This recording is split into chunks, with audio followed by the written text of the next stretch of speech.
Muy bien, continuamos aquí en UCI Noticias, tratando los temas de los cuales creemos usted tiene que saber, ¿no? O sea, se irán dando cuenta que nuestra pauta informativa siempre le va a ofrecer una opción diferente, ¿no? Nos titulamos un poco un canal inteligente porque queremos darles opciones de tener más información sobre otros temas, los temas que se dicen de fondo, ¿no? Son los temas que queremos difundir a través de nuestras redes sociales. Así que por eso ya hemos hablado del tema del impuesto y qué implica este aumento del impuesto selectivo al consumo. Y ahora vamos a hablar de un tema que en verdad es un azote, que es la violencia contra la mujer. Hay una institución, como bien saben, que se llama la Defensoría del Pueblo, es una institución autónoma, ¿no es cierto?, que realiza seguimientos y hace informes sobre todos estos temas sensibles. Uno de ellos es el tema de los derechos de la mujer. Así que hoy tenemos el gusto de conversar con Eliana Rebolledo, que ella es adjunta de la Defensoría para los Derechos de la Mujer. Eliana, ¿cómo está usted? Muy buenos días. Ana, gracias por estar con ustedes. No, gracias por venir a explicarle a nuestro público, en muchos casos gente muy joven, que si bien es cierto, hoy en día creo que las chicas, por toda esta movida mundial que hay en realidad en contra del machismo, ¿no?, de empoderamiento de las mujeres, son más conscientes. De todas maneras, en Perú hay una brecha muy grande en el tema, usted lo sabrá mejor que yo. Pero partamos por lo que ha pasado ayer en el Congreso. Se ha aumentado las penas mínimas para feminicidio, se le va a quitar la patria potestad al agresor que bajo los efectos del alcohol y la droga le pegue o haga algo contra la pareja. Bueno, ahí ya luego le pregunto. Y bueno, en fin, hay otros temas, estos dos los principales. Yo estaba impresionada porque escuchaba ayer a la congresista Chacón que decía que el alcohol y las drogas antes de este cambio eran atenuante, no eran agravante. ¿Es verdad? Es cierto. Quiero empezar señalando que la Defensoría del Pueblo saluda que el Congreso haya tomado unánimemente con todos los presentes una decisión importante respecto a estas modificaciones. Creo que es momento en que todos los poderes del Estado tomen el rol que les corresponde con la profundidad que merecen estos temas. En efecto, el tema de estar bajo los efectos de drogas, estupefacientes, el alcohol, para cualquier delito es una causal de atenuante. Sin embargo, muchas personas que han cometido actos en relaciones de pareja de cualquier índole, enamorados, convivientes, exconvivientes, casados o quienes han tenido hijos, se han amparado en esta figura para buscar aquello que es la reducción de la pena. Entonces, cuando yo estoy privado de la conciencia, porque tiene que ver con la conciencia el hecho de estos consumos, no estoy en un estado de sobriedad, sino hay una alteración en la conciencia, se presume en el ámbito penal que ese nivel de conciencia debilitado para el sistema de justicia atenúa la responsabilidad por la acción dolosa. Sin embargo, en los temas que tienen que ver con violencia contra la mujer, ya ha habido bastante desarrollo jurisprudencial o doctrinario respecto a que son estos estados en los que se exacerba el odio hacia la mujer. Entonces, el hombre que va bebido la va a pegar porque no le está considerando como un sujeto de derechos, como una persona a la que tiene que respetar. No, es ese momento donde sale todo su odio, toda su ira por aquella persona que la considera inferior, que es un objeto de su propiedad y que él puede hacer y deshacer con su voluntad respecto de ella. Entonces, el hecho de que se haya puesto, ¿no?, como circunstancias agravantes, nosotros saludamos porque ya desde el 2015 la Defensoría iba identificando estos temas como argumento de defensa de los agresores. Y esto se hace evidente cuando, por ejemplo, en el caso de la chica que camino con el Forsyth, la que es agredida en Miraflores, en los medios de comunicación salía que probablemente él estaba bajo los efectos del alcohol el que la arrastró, por si acaso, que la arrastró, por la calle, ¿no? Bajo los efectos del alcohol o de alguna sustancia estupefaciente, y eso iba a minorar la pena. Sin embargo, nosotros ya en ese caso lo habíamos señalado, indicando de que esa no era una causal ni eximente ni que pueda rebajar la responsabilidad. Entonces es un aspecto muy importante, y que los agresores se vayan dando cuenta que si ellos agreden a una mujer en estado de ebriedad o bajo consumo de sustancias que son drogas, estupefacientes o cualquier otro tipo de sustancia sintética, eso no va a ser una situación que le libra de responsabilidad. Eso tiene que ser evaluado en su real dimensión para ponerle una sanción ejemplar. Esa es la palabra, justo. Yo quería comenzar por ese ejemplo, por lo que usted acaba de señalar. ¿Cuál es la magnitud o la real dimensión del problema de las mujeres en el país que tiene que haber este cambio? Quiero decir, lo que es un atenuante para otras circunstancias, en este caso, en el Código Penal, va a ser un agravante. Eso grafica muy bien los cambios que tenemos que hacer en el sistema, ¿no es cierto?, de justicia, preventivo, de políticas públicas para poder conseguir una situación de respeto de los derechos, de igualdad, etcétera. Se han aumentado también las penas mínimas, o sea, ahora van a ser 20 y 30 con agravante. A eso se le parece, bueno, me imagino que le tiene que parecer correcto, pero quería que profundicen las razones, o sea, ¿qué es lo que ha estado pasando para que esto se dé?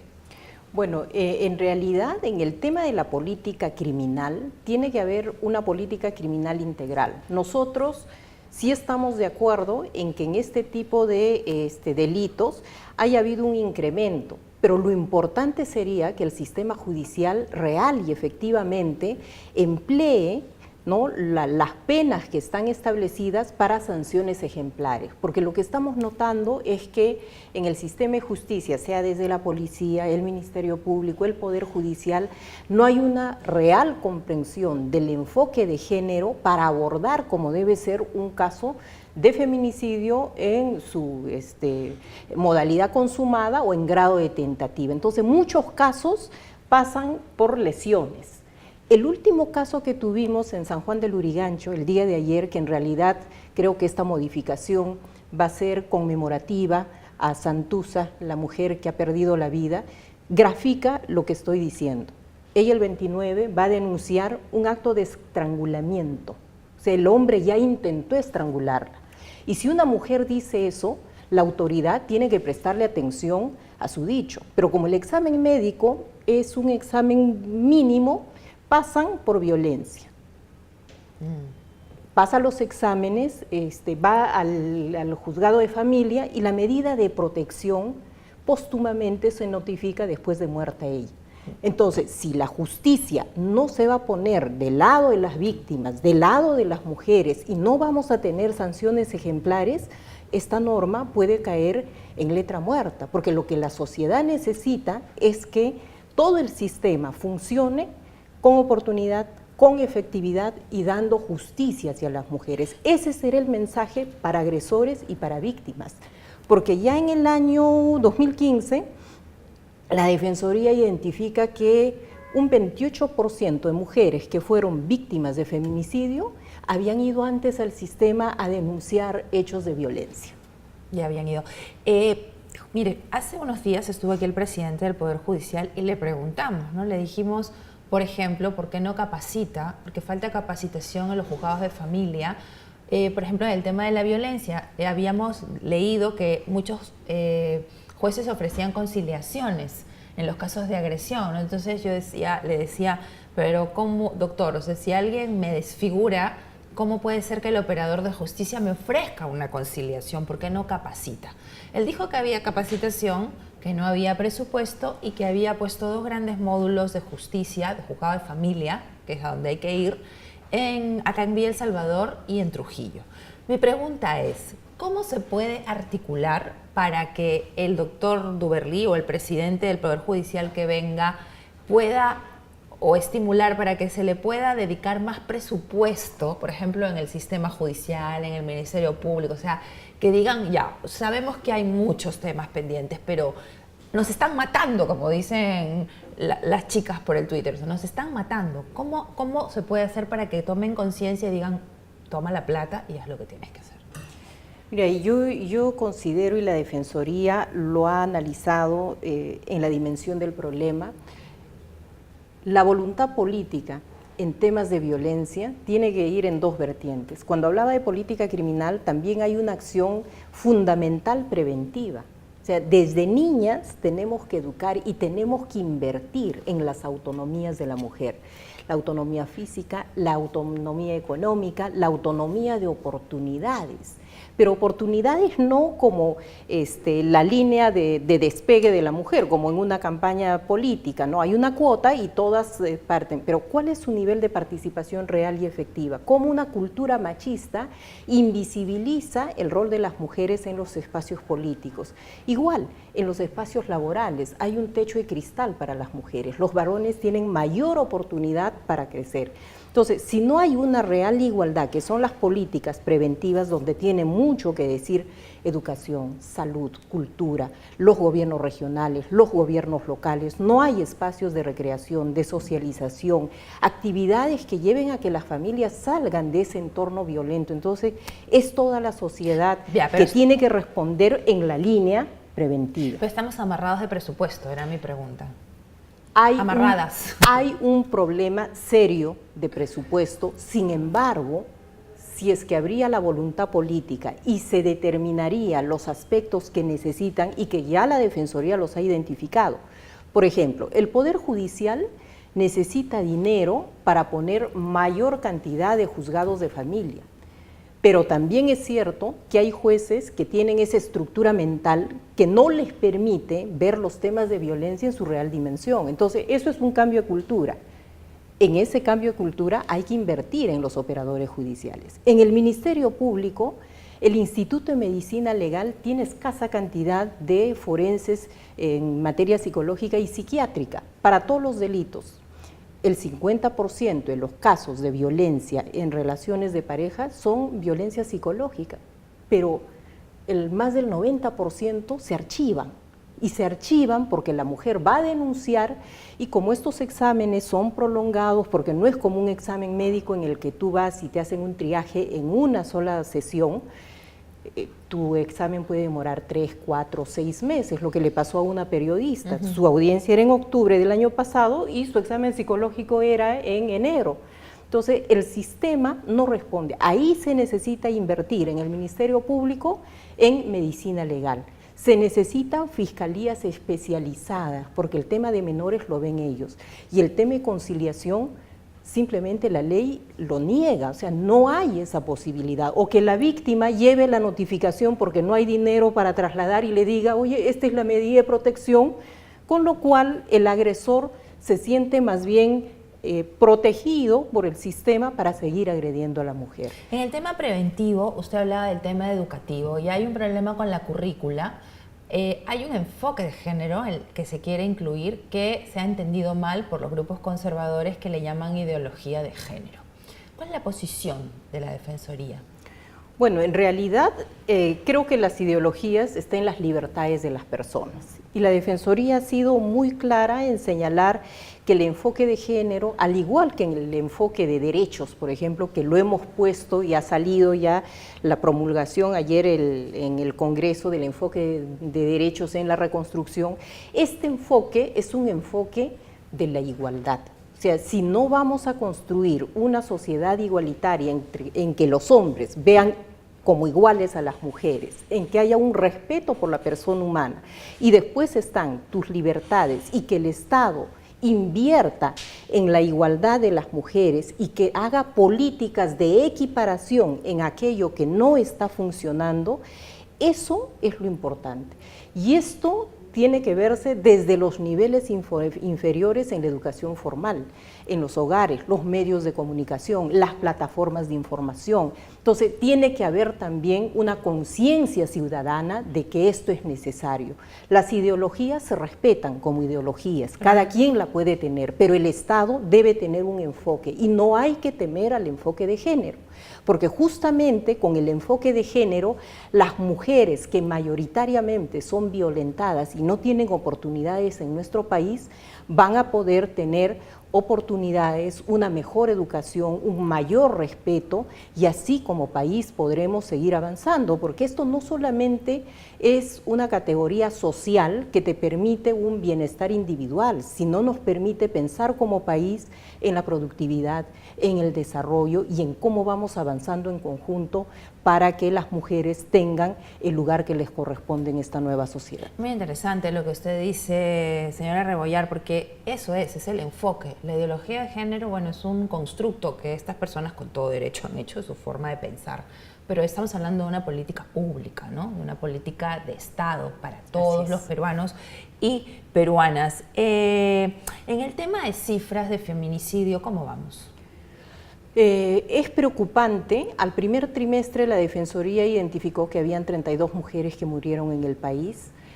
Hasta el día de ayer ya teníamos 42 mujeres que murieron, identificadas por la Defensoría y justamente por las fallas en el sistema, si han habido prisiones preventivas, si es que se han dado medidas de protección, si es que antes hubo denuncias, y casi el denominador común es o que las mujeres denunciaron y hubo medidas de protección dadas por un juez que la policía no pudo hacer cumplir o la medida fue tardía, y otras que por temor ya no denuncian. Entonces, ese temor se traduce en la fuerza que están tomando los agresores para decir, mira, si tú me denuncias, te va a pasar eso. Entonces, el Estado tiene que extender ese brazo protector hacia la mujer, esa mano firme hacia el agresor, y que la mujer se sienta protegida y defendida por un Estado que trabaje en conjunto. Eso, de acuerdo a la ley 30364, que ha creado todo un sistema, porque hay que decir que nuestra legislación es buena. La ley de familia, ¿no? La ley de protección de la mujer e integrantes del grupo familiar. ¿Cuál es la ventaja de esta norma, que es una norma joven que tiene 3 años? Que la violencia ya no se ve en las 4 paredes de la casa. La violencia se puede ver en todos los espacios públicos o privados. Entonces, ¿qué es lo que falta? Conciliar que haya un protocolo de acción conjunta para la respuesta a los temas de violencia, en la que todas las instituciones puedan responder. Ahora vemos que los medios de comunicación dan a conocer una noticia y la autoridad más bien se preocupa por ver que no haya estado la responsabilidad en su sector. Entonces veo que no, es el Poder Judicial, a mí no me notificó. Entonces tú ves una burocracia que prácticamente saca cuerpo del tema para decir no estuvo conmigo. Y eso es lo que no queremos. Ese protocolo tiene que hacer de que la justicia sea efectiva. Tiene que haber un registro de agresores y víctimas a cargo del Ministerio Público, que también necesita dinero. Tiene que haber un observatorio que ya está puesto, pero con información en tiempo real. Si usted entra al observatorio del Ministerio de la Mujer, hoy tiene información del 2016, del 2015, alguna del 2017. Pero eso va a permitir adoptar políticas públicas, cuáles son las tendencias.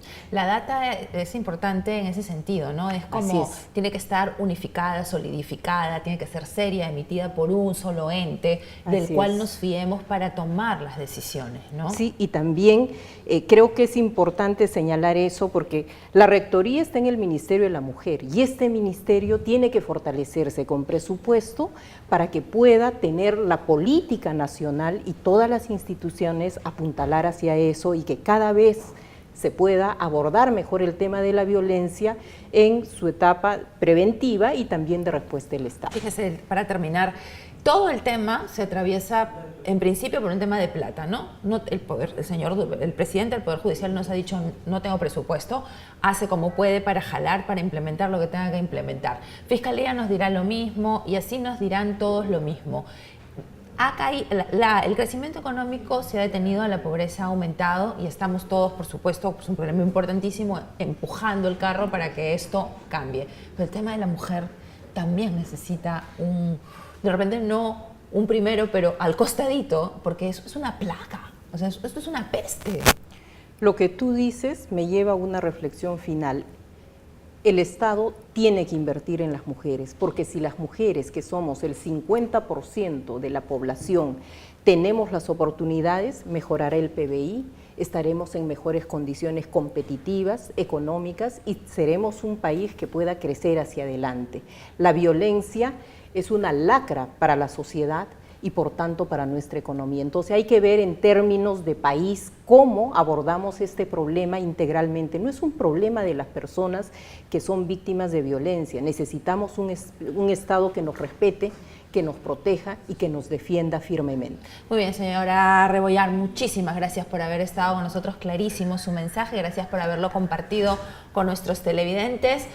Muy bien, señores, son las 9:47, lamentablemente me tengo que ir. Ha sido un gusto terminar la semana con ustedes Y bueno, este domingo es el Día de las Madres, a todas las mamis digitales como nosotros, que estamos aquí sentadas. Queremos desearles un feliz día, decirles que asumimos nuestro compromiso aquí en UCI Noticias para acompañarlas con información que les haga crecer, con información que apunte a lo que acaba de decir aquí la adjunta de la Defensoría de Derechos de la Mujer, con información que abone en un enfoque de igualdad, que es lo que nuestro país necesite, y se acabe con esta lacra de violencia. Queremos mamis felices, no queremos mamis maltratadas y violentadas.